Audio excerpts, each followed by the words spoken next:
唔使睇啦，睇到大基金全部睇淡喎。啲基金睇唔好就你點睇都冇用，咁你跟佢咯唯有。睇片之前記得撳開呢個鐘仔 ，subscribe Tasty Money YouTube Channel，以後有新片你就會收到通知㗎啦。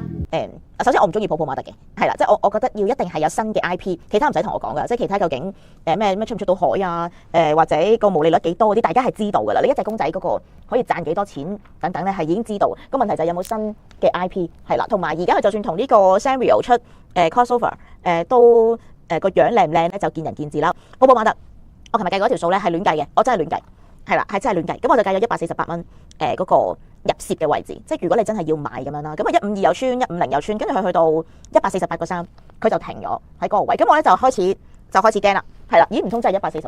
咁我就揾啦，得翻5隻牛仔喺條街嗰度。咁我買嗰隻咧就係最遠嘅，係啦，最遠嘅。咁跟住買落去之後就好唔對路，係啦，佢本身咧已經有2成街貨啦。咁我諗住我點知佢會唔會殺落去呢個即係再落啲咧？咁我就買隻最遠。哇！我肯定係咪隻嘢咧係100% 街貨？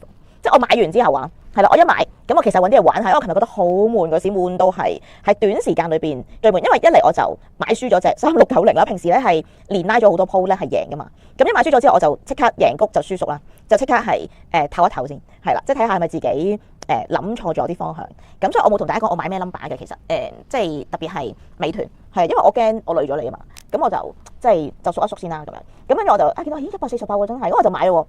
咁我就買咗隻57706，係嚟自法興，我自己買下，係啦唔使打噶啦，因為我今日一定唔會買嘅，因為100% 街貨，嗰時係20%，我係4仙1，係啦買嘅，跟住一買咧佢就上咯喎，跟住諗咦點解法興唔見咗嘅？跟住死肯定係100%，我順分享，跟住死一定100%，跟住我見到有個散仔喺4仙8度攞，跟住我就覺得佢真係唔好彩，係佢真係唔好彩，跟住我真係炸咗俾佢。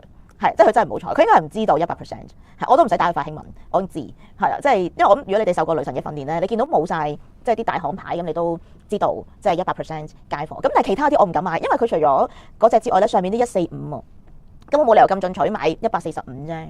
係啊，咁所以純粹分享一個故事俾大家。我想問俾個指數位我哋先，恒指先啦，我想知恒指上次穿咗嗰個25000，我哋成日守住嗰個位咧，佢就打落248守一下，之後就242啦，已經242係我哋計過嗰啲位嚟嘅，係啦，一嚟黃金比率，另外你都有計都係242，而家會唔會再調整呢個區域啊？哦，242係反彈嘅喎，咁咪彈咗啦都，咁25390都彈咗超過1000點，接近1200點啦。咁10天線都係唔肯穿翻啦，咁沿住10天線落啦，20天線更加跌唔到啦，咁一浪對一浪都形成到嘅，咁我相信都係要再試啲低位㗎。咁下一步又係全部齊頭位啦，之前26000、27000咁上落嘛，你褪咗落25000、26000，咁而家24000、25000咁咪玩住先咯。但係再向下調整，我哋去翻23100嗰啲位都唔係 OK。咁慘啊！但係唔係短時間，可能係8個月先咯。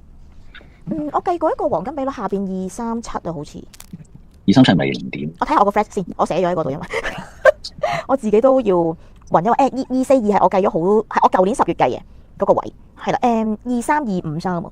係黃金比率位嚟嘅3253，好呢個位都值得參考。而家佢恒指個 pattern 就咁樣行，佢唔係直落嘅，你見到佢落完就要彈，彈完就要再跌翻。佢行緊個跌浪嘅似型，係一浪對一浪，大家識睇㗎啦，好明確嘅。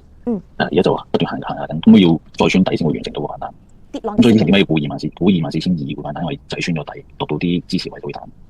咁23200幾可以參考喎，呢個位又要落翻呢個位就會大反彈。所謂大反彈就彈，會彈千幾點嘅。係。咁咪你23000再彈都係24200、24500、24800咁樣上。係啊，咁樣嘅咋。哦，楔形啊，好耐冇講過呢樣嘢。係啊，係嗰個走勢嚟嘅。真係好耐。你升嗰時都係呢啲走勢嘅，恒指呢排係好興呢啲走勢。一陣又可以問泰國楔形。唔肯直落嘅，係咁佢楔形咁落。仲快過問 AI，係即係問先一陣。係啦，好嗱，有個幫我俾咗嗰個位，我都唔想咁咩，不過我都係睇淡，我4月仲淡啲。係啊，傳統4月會好啲嘅，係今年頭先個觀眾都話啦，啲業績出親都唔好噶。你覺得復活節翻嚟會升定啲？佢如果 set 咗4月6嗰個日子，係啊，咁冇騰訊巴巴都大個頭啦。但係嗰啲因為唔係好差，但係你兩成已經進入唔關事嘛，好唔好嘅係睇啲人點睇嘅。係唔使睇啦，睇到基金全部睇淡。啲基金睇唔好就你點睇都冇用，咁你跟佢咯。係基金全部全出。多謝你睇到嚟呢度啊！記得撳埋呢個鐘仔 ，subscribe 我哋 YouTube Channel Tasty Money 港股直播室，將賺錢變得輕鬆簡單。